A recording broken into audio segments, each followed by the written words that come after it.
Урматтуу мусульман бир тууганым, сиздер менен биз Сирот көпүрөсүндөгү азапка, кыйынчылыктарга, түйшүктөргө кармалбастан, ага душар болбостон канткенде өтө алабыз. Канткенде чагылгандай тез, шамалдай тез өтө алабыз. Мына ушулар тууралуу сүйлөшүп жатканбыз. Албетте, Сирот көпүрөсүнөн эң биринчи эле бизди өткөрө турган нерсе бул Аллах Тааланын ырайымы менен болот. Андан кийин Аллах Тааланын ырайымына, анын кечиримине алып бара турган Аллах Таала көргөзүп койгон амалдар бар экен. Биз ошол амалдарга бекем байланып аткарып жүрө турган болсок, Аллахтын каалоосу менен кыямат күнүндө биздин көзүбүз тозок отун көрбөйт экен. Сирот көпүрөсүнөн чагылгандай тездикте ал жердеги азаптарга, кыйынчылыктарга душар болбостон өтө алат экенбиз. Мунун баарын Аллах Таала жана анын пайгамбары өзүнүн сөздөрүндө бизге убада берген. Биз буга ыйман келтирип аткара бере турган болсок, Аллах Таала жана анын пайгамбары эч качан өздөрүнүн убадасына кыянаттык кылбайт. Мына ошодон бүгүнкү 13-чү амал бул 3 амалды өзүнө жамдап кетет. Биринчиси Аллах Тааладан коркуп ыйлоо, экинчиси көздү арамдан сакташтык, үчүнчүсү Аллах жолунда күзөттө туруу, Аллах жолунда сакчылык кылуу. Аллахтан коркуп ыйлоонун фазилетине келе турган болсок, пайгамбарыбыз саллаллаху алейхи ва саллям Аллахтан коркуп ыйлоонун фазилеттерин аябай көп айтып берген. Мына ошодон эң биринчи эле бул инсандын тозокко кирүүсүнөн кайтарат. Пайгамбар саллаллаху алейхи ва саллям айтат: "Ла ялижун нара ман бака мин хашиятиллахи хатта яуду лабану фи дар'ин." Ким Аллах Тааладан коркуп ыйлай турган болсо, ал адам тозокко кирбейт, качан желинден чыккан сүт кайра желинге кирмейинче дейт. "Вала яштами губару фи сабилиллахи ва духану жаханнам фи мин харай абди абадан." Аллах жолунда жуккан чаң менен дозоктун түтүнү бул пенденин мурдуна бирикпейт дейт. Эч качан Аллах жолуна чаң менен дозок отун экөө бир кишиде жамдалбайт деп пайгамбар саллаллаху алейхи ва саллям айтат. Демек, урматтуу мусулман бир тууганым, ким Аллахтан коркуп көз жаш чыгара турган болсо, өзүнүн күнөөлөрүн эстеп, Аллах Таалага жолуга турган күндөн коркуп, Аллах Тааланын жүзүн көрүүнү каалап, бейишке кирүүнү эңсеп, жүрөгү жибип Аллахтан коркуп ыйлай турган болсо, мына ошол көзүнөн чыккан көз жаш бул аны тозок отунан сактап калат экен. Дагы бир хадисте айтат: "Ма мин абдин муъминин яхруджу мин айнайхи думуун ва ин кана мислу раъси зубабин мин хашиятиллахи." Кайсы бир пенденин көзүнөн көз жаш чыга турган болсо, эгерде ал чымындын башы чалык болсо дагы Аллахтан коркуп чыккан болсо, сумма тусибу шайян мин харри вачхихи, кийин ошол көз жаш чыгып анын бетине түшө турган болсо, илла харрамахуллаху алан-нар, Аллах Таала мына ошол адамга дозок отун араң болуп коет дейт. Ал дозок отун көрбөйт дейт. Эгерде чымындын башы чалык өлчөмдө болсо дагы Аллахтан коркуп, жүрөктөгү ихластуулуктан, жүрөктөгү Аллах Таалага болгон үмүттөн чыга турган болсо, мына ушул көз жаш себептүү Аллах Таала ага дозок отун араң болуп коет дейт. Демек, урматтуу мусулман бир тууганым, биз Аллахтан коркуп, күнөөлөрүбүзгө тооба кылып, акыретти эстеп, көзүбүзгө көп жаш ала турган болсок, эртең кыямат күнүндө Сирот көпүрөсүндө чагылгандай тездикте, шамалдай тездикте, аттын чуркоосундагы ылдамдыкта өтүп кетүүбүзгө чоң жардам берет экен. Дагы бир хадисте келет, пайгамбар саллаллаху алейхи ва саллям айтат: "Ла тараннара айнун бакат мин хашиятиллах." Аллахтан коркуп ыйлаган көз бул дозок отун көрбөйт дейт. Бул дагы өтө бекем деп айтып атат. Мурунку хадистерде ал дозокко кирбейт, дозок харам болот дей турган болсо, бул жерде дозок отун көрбөйт деп атат. Бул Сирот көпүрөсүнөн аябай тездикте өтөт деген. Чагылгандай тездикте өтөт, дозок отун көрбөй калат дейт. Демек, урматтуу мусулман бир тууганым, биз буга маани беришибиз керек. Жана экинчиси, вала айнун сахарат фи сабилиллахи. Жана Аллах жолунда уктабаган көз дейт. Түндөсү Аллах Таалага ибадат кылып чыккан көз, түндөсү илим алам деп Аллах жолунда уктабаган көз, түндөсү мусулмандардын чегарасын кайтарып берем деп, мусулмандардын тынчтыгын сактайын, биримдигин сактайын деп чегарада турган көз, түндөсү күзөттө жүргөн көз. Мына ушул көз дагы эгерде ихласы туура боло турган болсо, бул адам да кыямат күнүнө дозок отун көрбөйт деп пайгамбар саллаллаху алейхи вассалам өзүнүн хадистеринде айтат. Дагы пайгамбар саллаллаху алейхи вассаламдан келет: "Ма мин катратин ахаббу илаллахи мин катрати мин дамин фи сабилиллах ва катратин думу'ун катрат мин айнин раджулин фи жауфи лейли мин хашиятиллахи таала." Аллах таалага сүйкүмдүү эки тамчы бар дейт.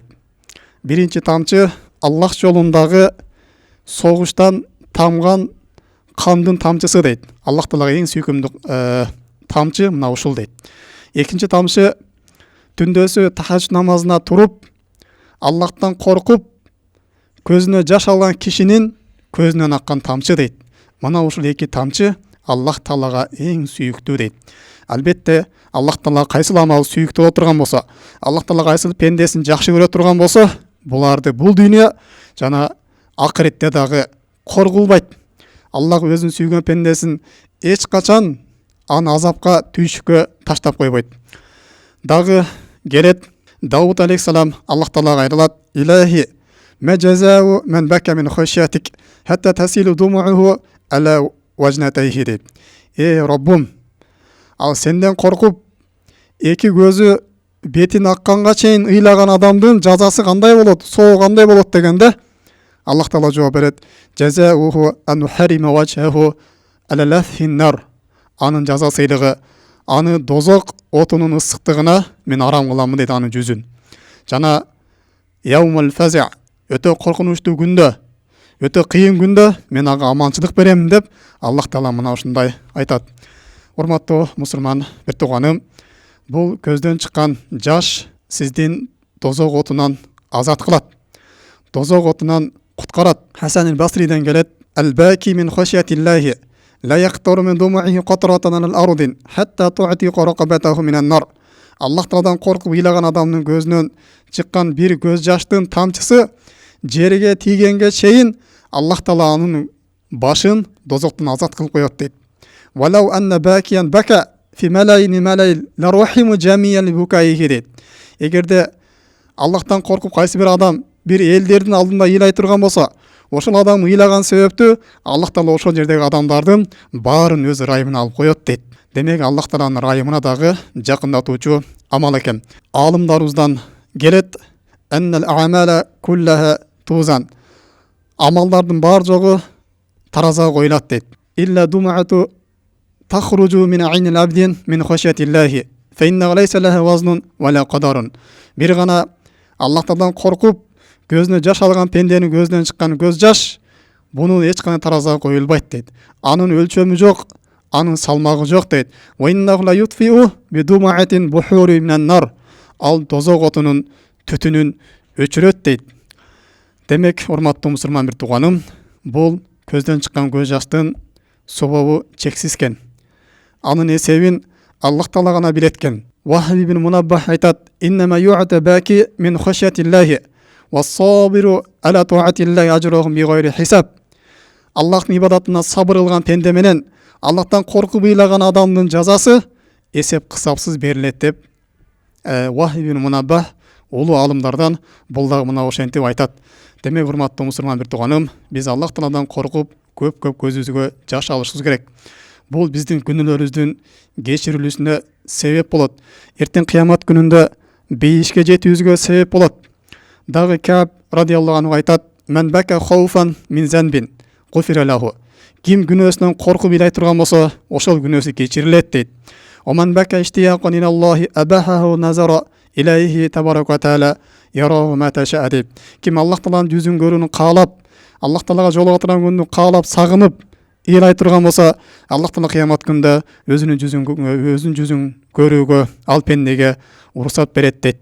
Дагы айтат: "Мен бака хауфа минан нар азахуллаху минха." Ким дозок отунан коркуп ыйлай турган болсо, Аллах таала ал адамды дозоктон коргоп коет. "Оман бака шауқан илал жанна асканахуллаху ияха." Ким бейишке кирүүнү эңсеп ыйлай турган болсо, Аллах таала бул адамды бейишке киргизип коет дейт. Башка бир хадистерде бейиш Аллах таалага кайрылып: "Я Аллах, Мен үчүн ыйлаган пендеңди бейишке киргиз деп суранды дейт. Дозок Аллах Таалага кайрылып, "Я Раб, менден коркуп ыйлаган пендени өзүң менден сактап кой" деп Аллах Таалага кайрылып дуа кылды дейт. Демек, урматтуу мусулман бир тууганым, Аллахтан коркуп ыйлаганын фазилеттери мындан сырткары дагы аябай көп. Биз көзүбүзгө көп жаш алып турайлы.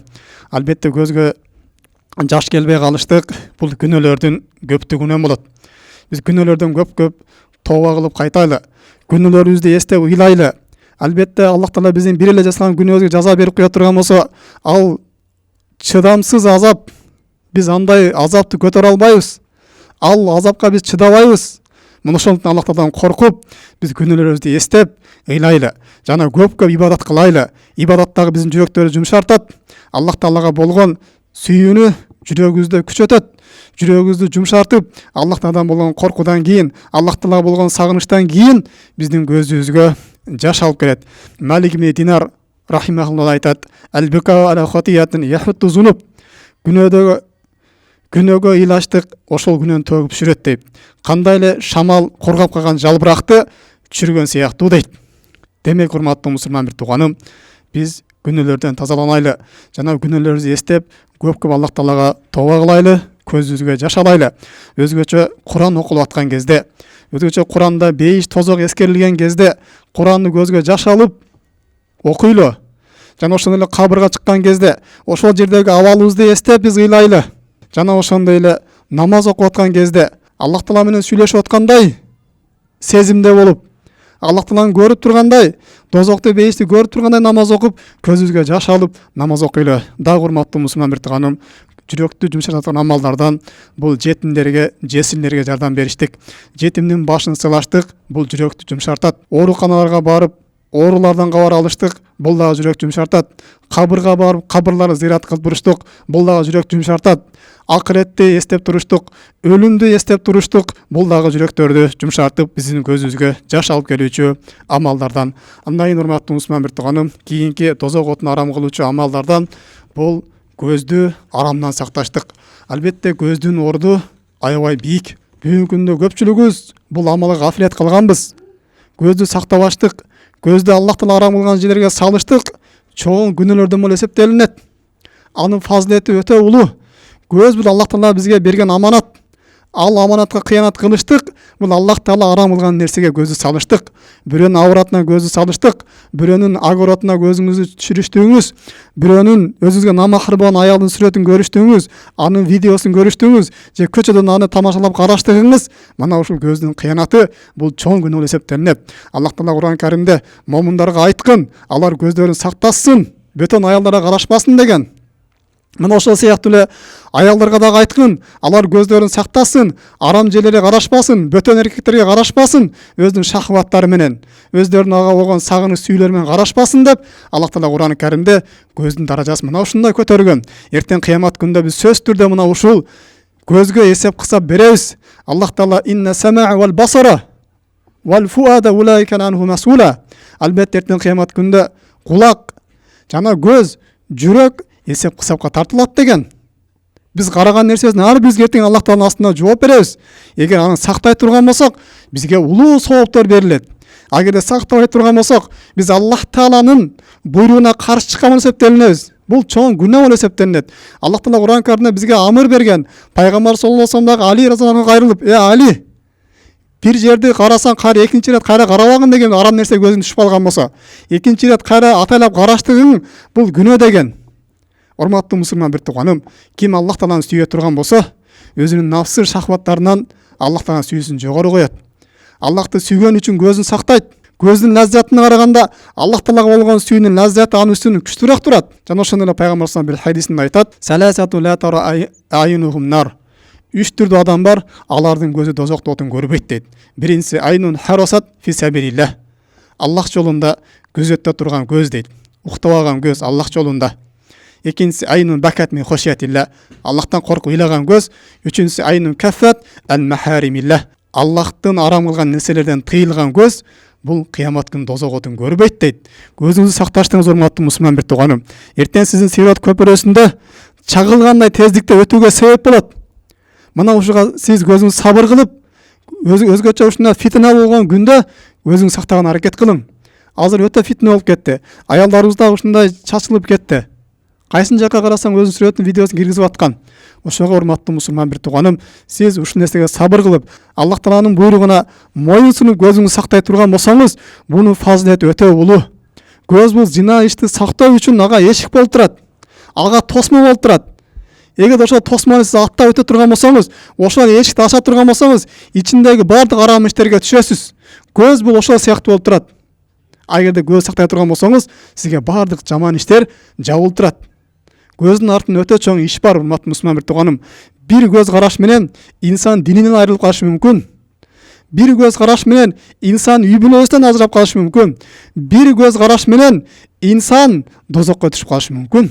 Буга биз чоң маани беришибиз керек. Мына ушу менен бүгүн чектелебиз. Субханакаллахумма бихамдик, ашхаду ан ла илаха илля анта, астагфирука ва атубу илейк. Ассаламу алейкум рахматуллахи ва баракатуху.